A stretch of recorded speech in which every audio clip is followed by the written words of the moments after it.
Baik, selamat pagi murid-murid. Kita bertemu lagi dalam pelajaran Bahasa Indonesia. Pada pertemuan kali ini kita akan membahas mengenai mengidentifikasi struktur teks deskripsi.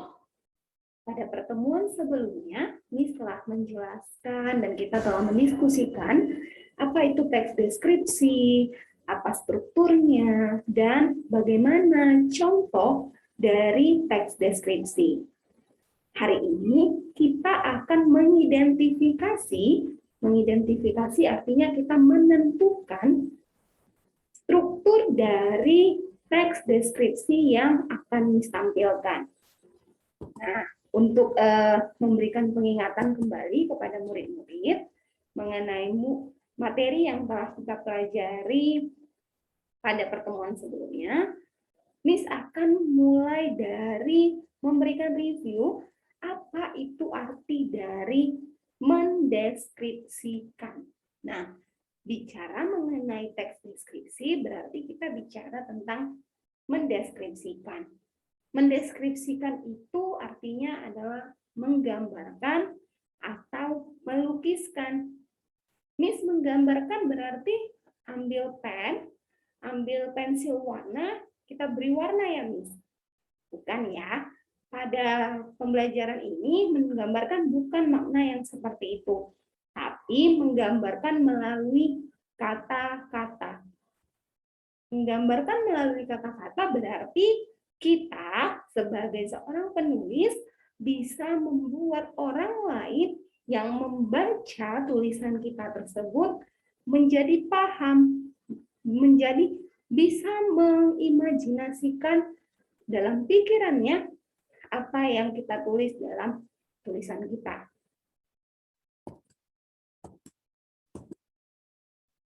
Nah, pada pertemuan sebelumnya kita juga telah membahas dua struktur dalam teks deskripsi. Yang pertama itu adalah deskripsi umum. Yang kedua adalah deskripsi bagian.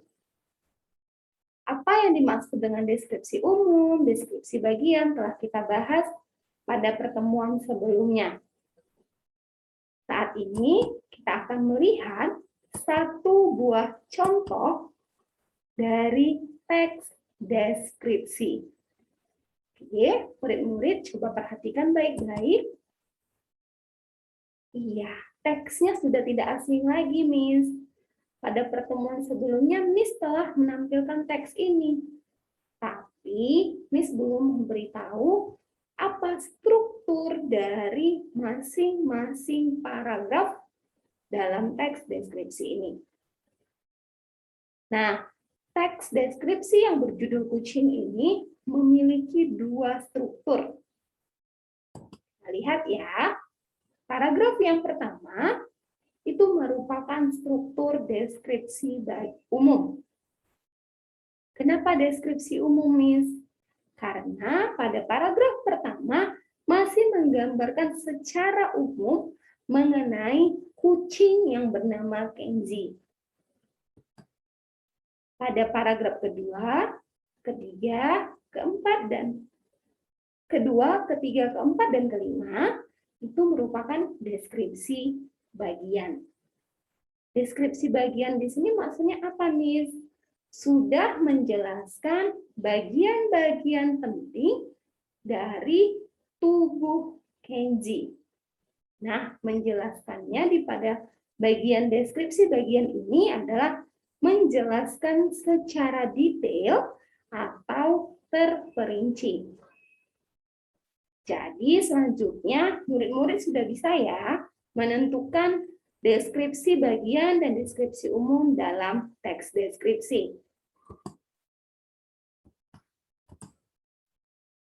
Nah, agar kita mampu menulis sebuah teks deskripsi, kita harus mengenali strukturnya.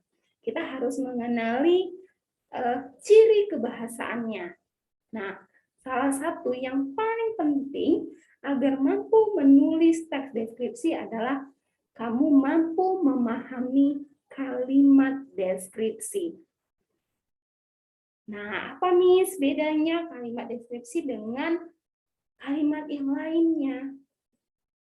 Kalimat deskripsi merupakan kalimat yang menggambarkan keadaan, bentuk, atau suasana tertentu, seperti benda, orang, tempat sesuai dengan objek yang sebenarnya. Ada 3 kriteria sehingga kita bisa menulis teks deskripsi dengan baik, yaitu memahami jenis-jenis kalimat deskripsi. Yang pertama, kalimat deskripsi itu dapat berisi pernyataan berdasarkan penangkapan alat indera. Bisa melalui penglihatan, pendengaran, dan lain sebagainya. Yang kedua, kalimat deskripsi itu bisa ditulis berdasarkan lukisan perasaan. Dan yang ketiga, kalimat deskripsi itu dapat berisi perilaku jiwa dalam wujud kalimat.